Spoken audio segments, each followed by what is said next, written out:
And then let's talk now with Father Tom Willis from the Diocese of St. Augustine. Thank you so much for joining us. The first American Pope, I have heard shocked. I've heard monumental, and on the Richter scale for you? I said it's past 10 on the Richter scale. This was an earthquake today in American Catholicism. It's really exciting. So he is Pope Leo XIV. Why is that significant in your mind?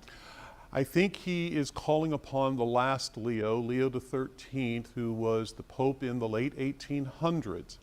Leo XIII became known as the first Pope that issued social encyclicals. It was at the aftermath of the Industrial Revolution. People were kind of being forgotten for the money and factories that were being built and made. And so Leo called them back and said, no, we've got to remember we got to treat humans respectfully as humans in these in this social encyclical.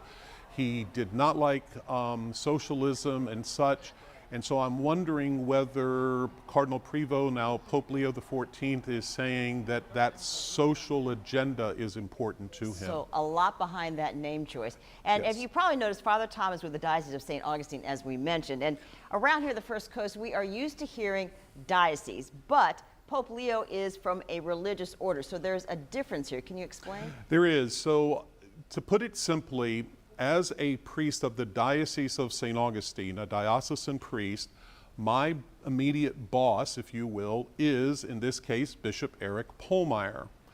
For religious order priests, they have a different structure, and their boss is called a superior or a general superior or a prior.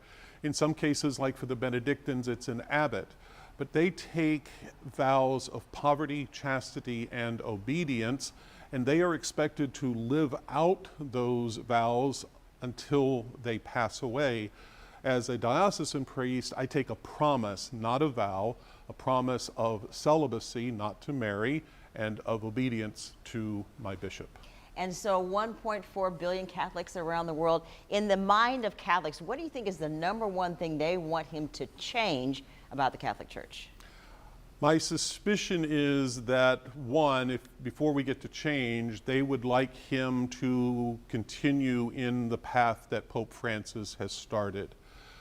Change is going to come from the reform of our hearts to live the gospel. And one of the things that I heard consistently from Pope Leo in his opening address to the world is the inclusion of all, tutti in Italian, todos in Spanish.